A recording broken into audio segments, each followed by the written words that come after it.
The last words we heard from Gojo after he got sealed were, "Whatever, it will be fine, I have faith in everyone." And I'm telling you right now, these words couldn't have been more wrong. Just about everything that has happened since this moment has been awful for the main cast. Yuji has been getting tormented non-stop, Nobara may or may not be dead, and Megumi, well, let's just say Megumi has it the worst out of everyone. As each chapter has been releasing since this moment, things have only gotten worse. So let's begin as we go over how Satoru Gojo literally could not have been more wrong. But first I want to say if you enjoyed JJK content, then I would really appreciate it if you could leave a like on the video and subscribe to the channel, as I do post content every other day on different topics you guys give me and a few I come up with on my own.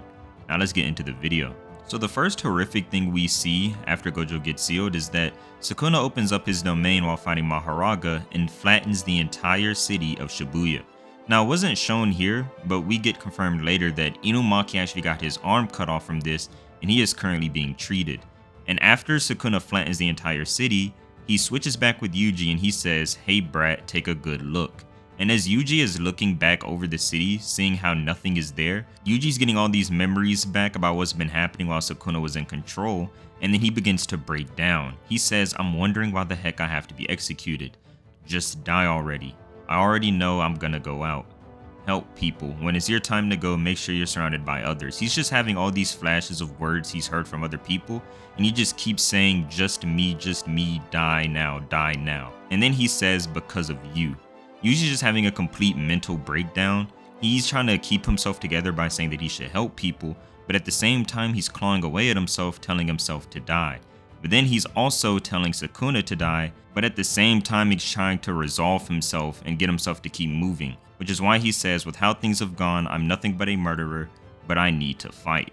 It's like he's having this internal battle of being a Jujutsu sorcerer, but at the end of the day, he's just a human. You know, he's seeing that he's hurt his friends Inumaki, he's seeing that he's flattened the entire city of Shibuya, he's seeing all the evil things that Sukuna has done, and it's just overwhelming him all at once. So this first breakdown, this first thing where Sukuna flattens the city of Shibuya was the first major thing that had happened since Gojo got sealed. And then, not even a chapter later, we see Nanami's death. We see him walking through a subway and there's just a bunch of transfigured humans around him, and he begins to just cut through them all and beat them up.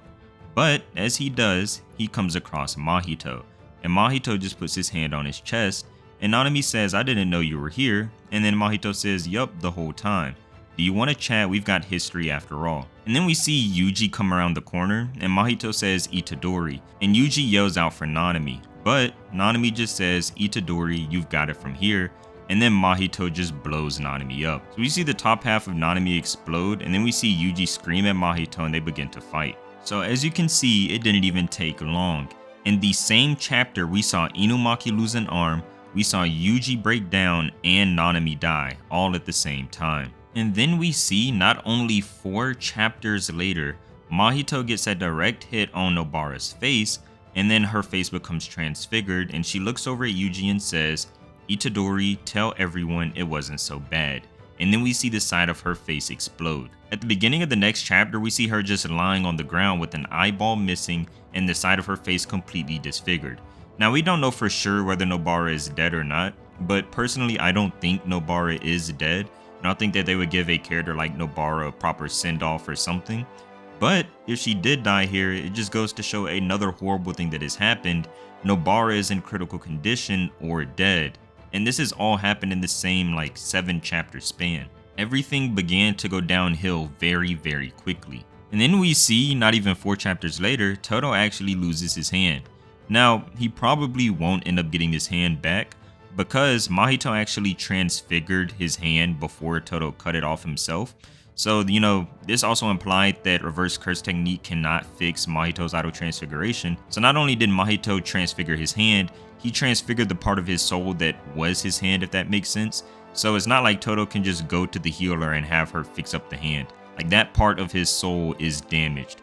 So Todo now no longer has his boogie woogie technique. And keep in mind, this happened only 4 chapters after Nobara may or may not have died against Mahito. So it's just once again showing how fast everything is going downhill. And then we see this moment where after Yuji is following Mahito back to Ghetto, he realizes that this is the person who sealed Gojo. So Yuji is saying give him back, give back Gojo sensei.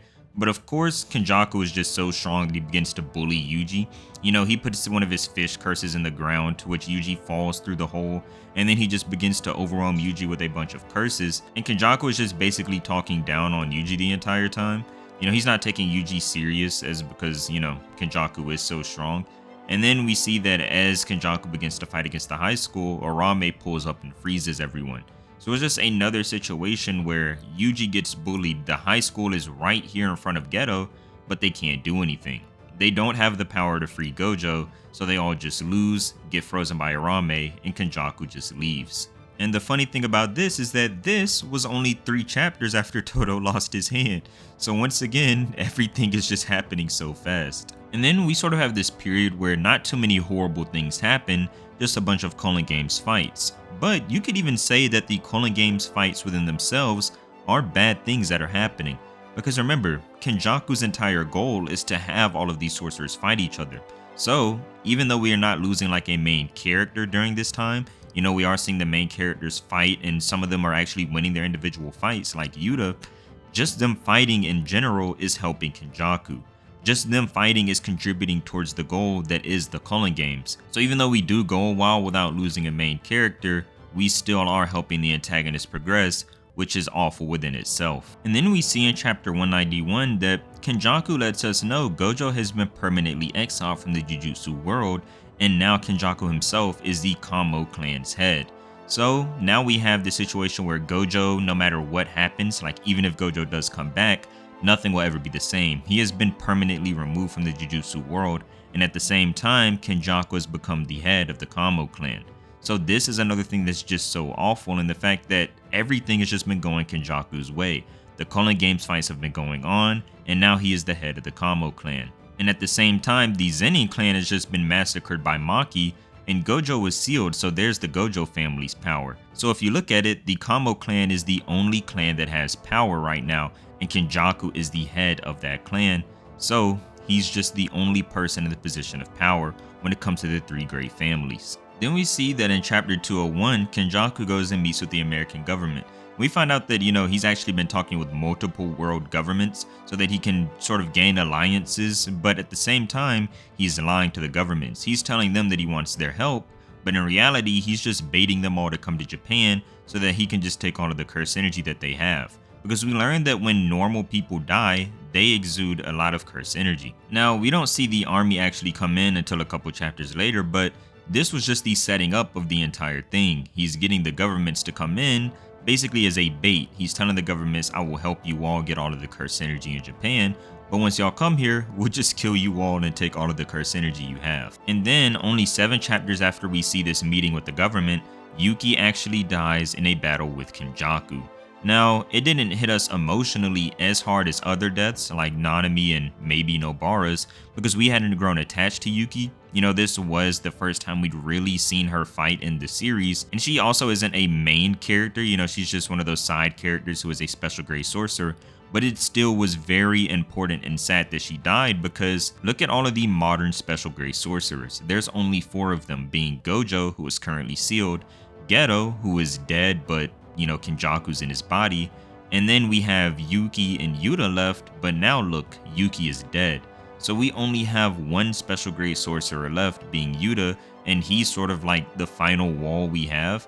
But it's also good that from Shibuya we saw the progression of a lot of sorcerers like Maki and Hikari that may be able to help Yuta if it comes down to fighting against Kenjaku. Because now we have lost Yuki, who was supposed to be one of the titans in the verse, and her just losing to Kenjaku is not only a sad emotional experience for readers, but it also is just very bad strength-wise, because it shows us how powerful the antagonist really is. And then shortly after, we see the craziest chapter in Jujutsu Kaisen. To begin the chapter off, we see that Sumiki, who is Megumi's sister, actually isn't his sister. We found out that it is Yorozu within his sister. So that was the first big reveal, finding out that Megumi's sister was actually dead, you could say. And then towards the middle of the chapter, we see Sukuna go and knock the angel out. Now, he does this to give himself time to go through with a plan he has, and we see the plan, and this was absolutely crazy. We see that he rips a finger off and puts it in Megumi's mouth, and when he does that, Megumi becomes the host for Sukuna. So just in one chapter span, things have gotten somehow even worse. Megumi's sister is not his sister, it's Yorozu. The angel is now knocked out, and now, for the first time in the series, Megumi has become the host for Sukuna. So let's just take a step back for a second. Everybody that Gojo had faith in has just been either hurt very badly or died.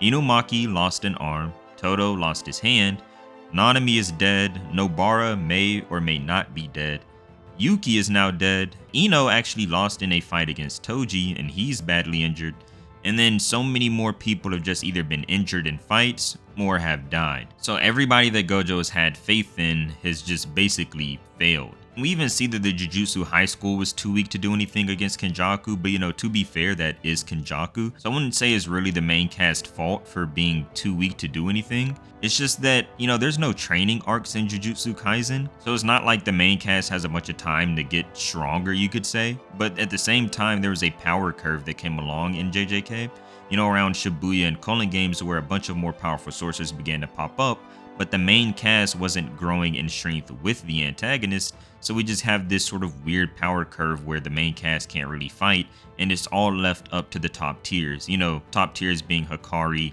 Yuta, and so on. Now, after Sukuna goes into Megumi's body, we see him punch Yuji so hard that he begins to just fly through an entire building, and then we just see Yuji laying in some rubble, and then we see Sukuna stand on top of a skyscraper, and he actually summons Nue for the first time.